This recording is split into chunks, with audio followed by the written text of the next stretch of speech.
And it's the beginning of the year, and if you're in a conundrum about your money matters, then resolve to join us week to week because Darren Farwell and his team, members of his team, last week Leslie McCormick was in and she was talking about a report that we're all going to be getting about how our money is working and how much it costs for that money to work for us. And this morning, Darren's back. So good morning, Darren. Good morning, Marilyn. I'm impressed at how you remembered that.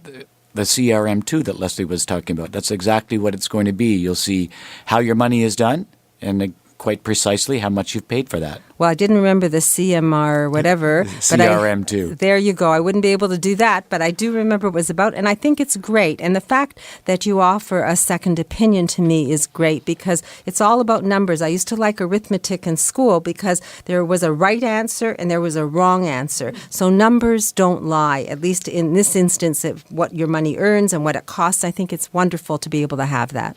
Well, you mentioned the second opinion, Marilyn, and as a matter of fact, when I was here the week before Leslie, that was Saturday the 7th, I think, you asked me why a second opinion can be helpful.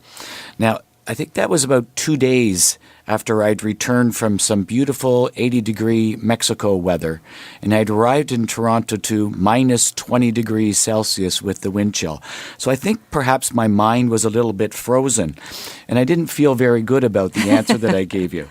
So, of course, I thought about it some more, and in thinking about it, I came up with what I would say are 3 reasons why it's helpful to get a second opinion. Number one, and it's one that we've talked about a lot, Marilyn, you don't know what you don't know. Sometimes talking to someone just simply identifies opportunities to make your money work harder for you or reduce the tax you pay so that you keep more of what you earn in your own pocket. So it may be just ideas that you hadn't heard about. Number 2, you don't know what your current advisor doesn't know. Investments are very complicated these days, and new strategies are popping up all the time. I mean, we're in a world that's changing at a very rapid pace, and some of those changes we saw yesterday on the TV at noon as President Trump was inaugurated. With all of those changes, it's hard for any single person to keep on top of everything, and especially everything that's new. So perhaps your advisor knows everything there is to know about the topic. Perhaps your advisor doesn't. So it may be worthwhile to get a second opinion to see whether there are some ways you haven't heard about from your advisor to make your money work harder for you or save taxes so you can keep more of it. It's not perhaps sometimes even that your current advisor doesn't know about it. It just may have not come up in conversation for some reason or other. So take that chance to get a second opinion. Thirdly, a second opinion may simply confirm that you're already on the right track. You could rest easy if you've had a second opinion that says, yeah, everything's going just the way it should, and that would just allow you to relax and spend time doing the things you like to do instead of worrying about whether or not you're doing what you're supposed to do. So as summary, the 3 reasons why it may be helpful and worthwhile to get a second opinion is because you don't know what you don't know. You don't know what your current advisor may or may not know, and it could just confirm that you're actually on the right track. Now let me give you a real-life happy story example. There's a woman named Anna. She was referred to me with a question by one of my single woman clients. Anna's question was this. She's 68 years old. She has 3 grown children, and they live independently with families of their own. Her husband died 4 years ago. She recently sold her home in Toronto for $1.2 million, net of all the costs and a nice family trip to Greece. She bought a condo in Florida. That was in US dollars, so she ended up paying $350,000. That left her with $800,000. She had a few US dollars already. She purchased a new home in Prince Edward County. With the renovation, that was another $600,000. So the question was, should she pay for that new home, that $600,000 with cash? She has the cash. Or should she take a mortgage? And this highlights that number 2 that I was saying. You don't know what your advisor doesn't know, or just what your advisor isn't talking to you about. Because when she went to her banker, the banker had suggested that she just take all the money and pay it down in cash. Now, it could be that her banker knew about the strategy of borrowing instead of paying all the money down, taking a mortgage and using that money to invest. But either way, he didn't talk to her about it. So she had a couple of scenarios. Number 1, she could take the $600,000 and pay cash, or number 2, put 25% down, so she didn't have to pay for Canadian Mortgage and Housing Corporation insurance cost, and invest the balance of her $450,000 plus the $200,000 in a high-quality investment portfolio. When we did the analysis, the net result of her taking a mortgage and investing the balance versus just paying all the money down for the house was that she added 4 years to the life expectancy of her savings.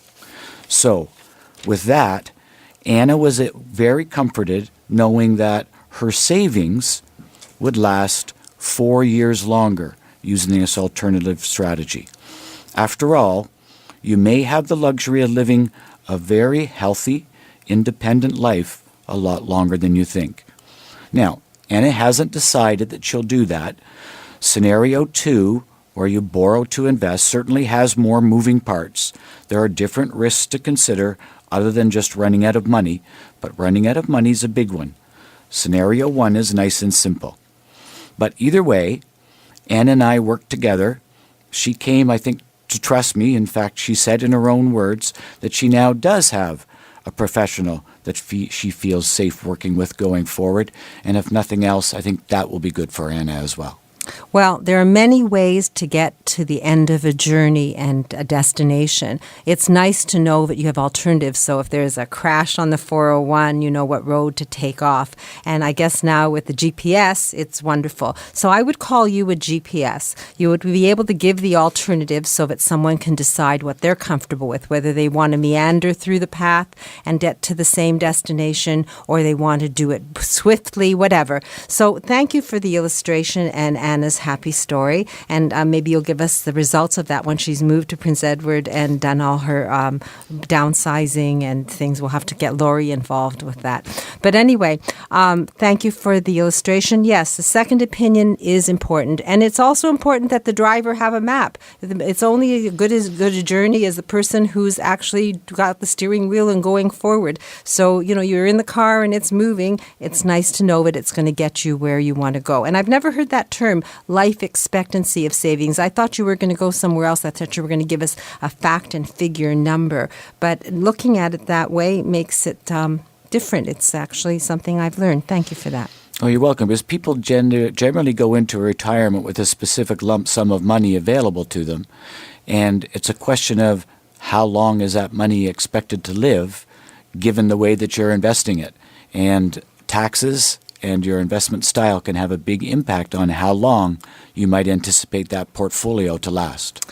Well, your batting average is great. So far, you've never let me down. I always leave this studio learning something myself, and I know listeners get back to me and say the same thing.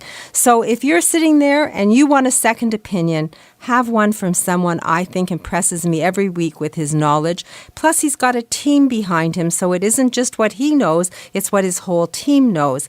Senior Wealth Advisor Darren Farwell, are you going to work today? I am, if I can find my way through the fog. Yes, in fact, there's a fog advisory out there. So, if you wish to speak to Darren, immediate gratification, dial this number in, about a half hour? Yes. 416-863-7501. That's 416-863-7501. Be proactive. Know there are people who know more than you about certain things, and maybe you do know enough that you can have the assurance that you've done it all right if you're the person tackling your own plan. But it's good to have a second opinion, and Darren is willing to do that with you. And if you don't want to do it today, the number's good all week, and it's good going forward. 416-863-7501. Be proactive about your life, not reactive, and I think you'll reap the benefits. Next, we're going. Thank you, Darren, by the way. You're welcome. Next, since we've addressed financial wellness with Darren of Scotia Wealth Management, we're going to address losing weight naturally with Dr. Betty Rosendahl of Thornhill Naturopathic Clinic.